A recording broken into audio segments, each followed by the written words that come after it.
Hosangadi real lab clinic laboratory 5ನೇ ವಾರ್ಷಿಕೋತ್ಸವ ಉಚಿತ ವೈದ್ಯಕೀಯ ಸಲಹಾ ಶಿಬಿರ.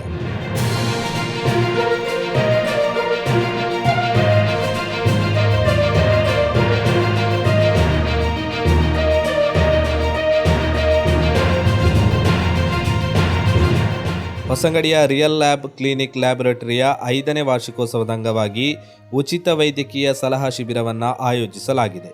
ಈ ಕಾರ್ಯಕ್ರಮವು ಶ್ರೀ ಅಯ್ಯಪ್ಪ ಕೃಪಾ ವೀರಮಾರುತಿ ವ್ಯಾಯಾಮ ಶಾಲೆ ರಿಜಿಸ್ಟರ್ಡ್, ವೀರಕೇಸರಿ ಫ್ರೆಂಡ್ಸ್ ರಿಜಿಸ್ಟರ್ಡ್ ಹಾಗೂ ಚಕ್ರವರ್ತಿ ರಿಜಿಸ್ಟರ್ಡ್ ಹೊಸಂಗಡಿ ಇವರ ಸಹಯೋಗದಲ್ಲಿ ನಡೆಯಲಿದೆ. ಕಾರ್ಯಕ್ರಮವನ್ನು ಮಂಗಳೂರಿನ ಶ್ರೀಮತಿ ಮತ್ತು ಶ್ರೀ ಉಷಾ ನಾರಾಯಣ್ ಅವರು ಉದ್ಘಾಟಿಸಲಿದ್ದಾರೆ. ಶಿಬಿರವು ಈ ತಿಂಗಳ 21ರಿಂದ ಫೆಬ್ರವರಿ 4ನೇ ತಾರೀಕಿನವರೆಗೆ ಪ್ರತಿದಿನ ಸಂಜೆ 4ರಿಂದ ರಾತ್ರಿ 8 ಗಂಟೆಯವರೆಗೆ ನಡೆಯಲಿದೆ. ಉಚಿತ ವೈದ್ಯಕೀಯ ಸಲಹೆಯನ್ನು MD ಡಾಕ್ಟರ್ ಶಹಬಾಜ್ ವಿ ನೀಡಲಿದ್ದಾರೆ. ಶಿಬಿರವು ಹೊಸಂಗಡಿ ಕೆನರಾ ಬ್ಯಾಂಕ್ ಎದುರು ಇರುವ ರಿಯಲ್ ಲ್ಯಾಬ್ ಕ್ಲಿನಿಕ್ ಲ್ಯಾಬೊರೇಟರಿಯಲ್ಲಿ ನಡೆಯಲಿದೆ ಎಂದು ಆಯೋಜಕರು ತಿಳಿಸಿದ್ದಾರೆ.